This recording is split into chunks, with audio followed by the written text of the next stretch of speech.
Nitwa Rivuzimana Jean Marie Vianney mvuka ari Karusi muri komine ya Bugenyuzi.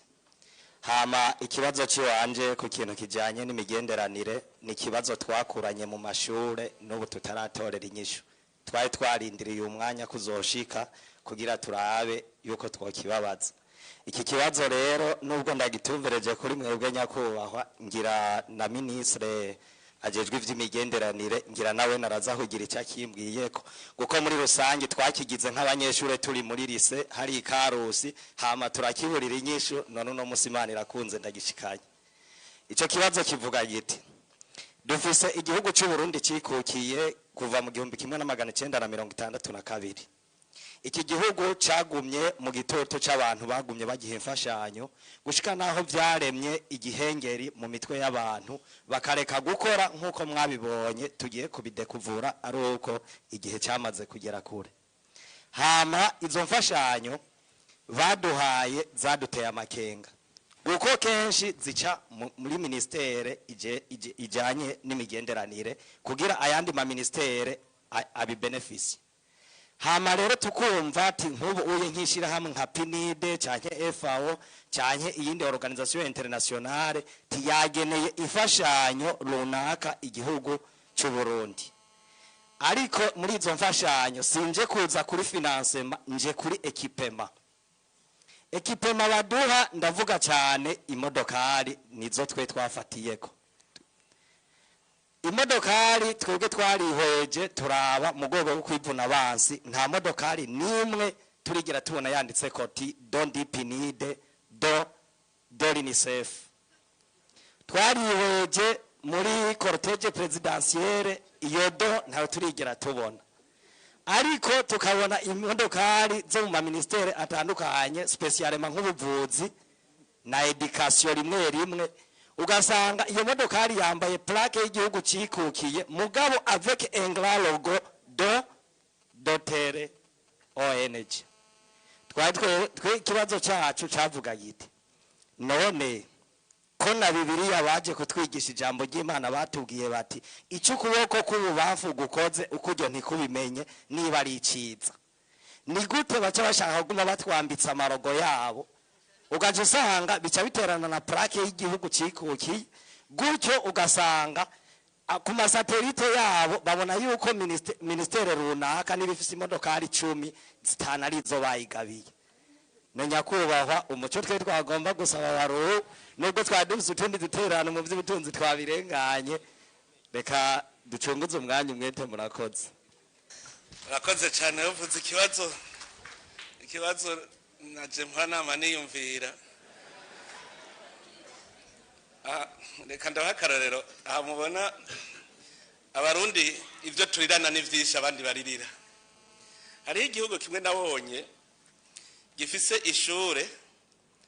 risakaje ivyatsi, hanyuma umuntu yarahari ndamubaza nk'iryo n'ishure ati n'ishure. Kuri iryo shure nza mbona hari hakagunguru kamwe bavoma mw'amazi, abagunguru kanditseko UNICEF. Hanyuma ndabaza wari kwaranyereka iyo foto afotora anyereka ni none nikajya kagunguru mbona ntinakiki ngo akango ngo ni UNICEF yakazanye ngo abana baze baranywa amazi ngo ngaha bavoma. Ucu usanga handitse ngo dodo UNICEF kuvuga iryo shuri ryose ni dodo UNICEF. Hari handi uzobona baza bakubaka amatoilette kwishura ukazubona afishe kwibarabara ngo projet financé par UNICEF. Iryo shuri ryose ucumenga ni UNICEF yaryubatse. Igitwegeje rero asanga ikintu kimaze imyaka 5 ukarondera ico kintu kiharuka kibura. Sinzi ko muraraba hari hantu hakiri pankarate yanditse ko prebu. Nkaho murabona handitse prebu. Ugiye ukarabe ico kintu cha prebu ngaha nigiki ukakirondera ukakibura.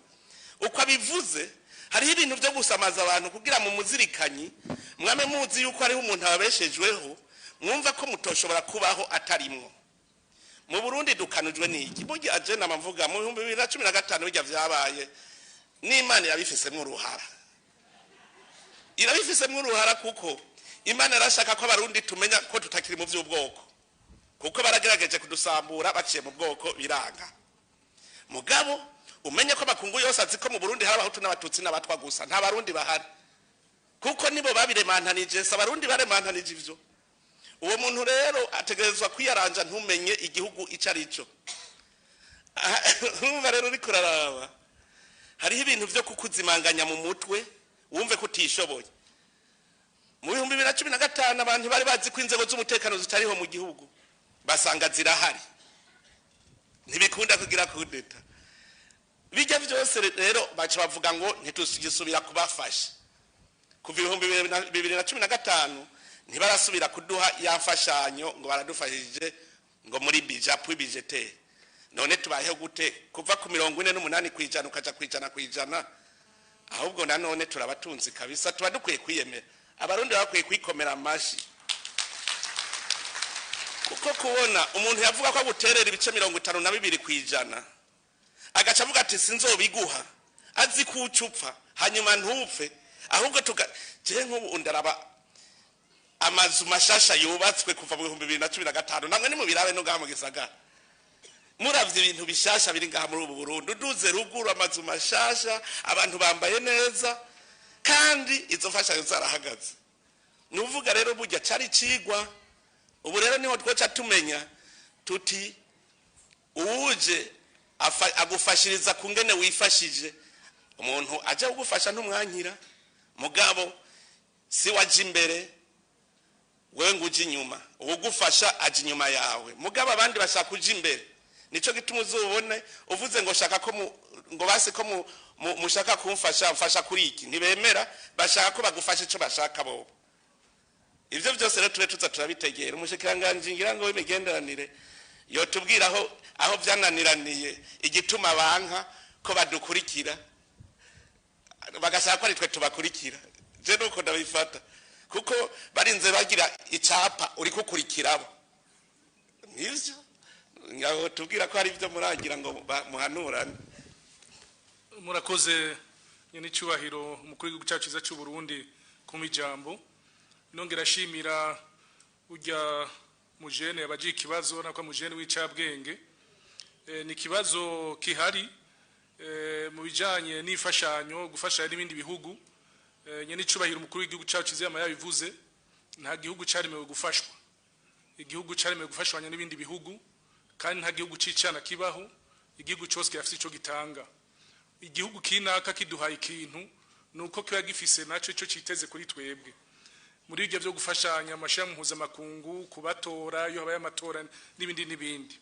ibijanye byo gushirako iyo baguhaye nk'imodoka bagaca bashirako izina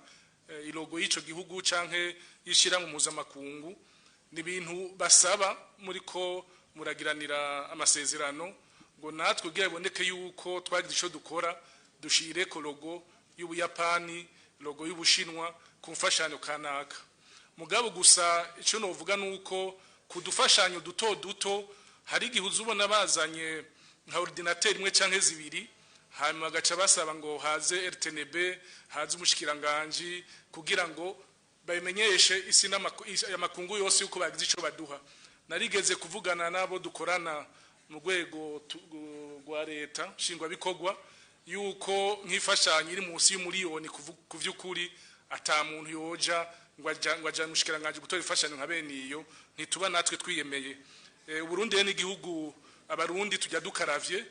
murabona yuko kuva mu 2015 atamfashanyo turonka mugabo turacahema nkuko nyene icubahiro mukuru gucacu zabivuze turiko turacuka nituze turizera yuva mu makungu ahubwo tuze turakora dufashanya natwe niyo ni nayo ntumbero iri mu mbona kazoza igihugu cyacu za cy'u Burundi yuko igihugu cyacu kizoba cifashe mu 2040 giteye imbere mu 2060 niyo turiko turaja natwe mu 2060 tuzadufasha ibindi bihugu nitwoguma rero dufashwa n'ibindi bihugu ubu naho agira igihugu cyo dufasha mugabo turonka ibintu vyiteka tuze turiyemera nitwofa gufasha imfashanyo yeriyo yose tugumana gateka k'abarundi abarundi murazi yuko rimwe na rimwe turiyemera murazi yuko umuntu ahaye imfashanyo nk'umuntu aji wawe no munsi akaza kugemuriye vya gusa ukamwakira kwibaraza arashima mugabo yazana nk'inkono zibiri bukeye acavuga ati nyakirira muri saro yazana inkono 10 agashana no kuza mu cumba nico gituma rero tuza turemera byose kuko usanga nabo bashaka kutwinjira mu byacu ku kwigenga kwacu agashaka kwinjiramwo kubera agize ibyo baduhaye ni nk'ibi vy'amatora ibi vy'amatora wasanga bavuga ati reka tubahe imfashanyo mutegura amatora mugabo hagera gutora nk'uduserukiro gira mukuru w'igihugu bakavuga ujya si mwiza dushaka uyu kwera bashizemo amahera murumva rero yuko mu bisata bimwe bimwe by'ubwigenge dushaka kwemera yuko baza barinjiramwo nkuko bashaka gushaka kwinjira mu vyumba turyamamwo kwera bagufashije murakoze nyine icurahiro mu kwigu cacu kuri ijambo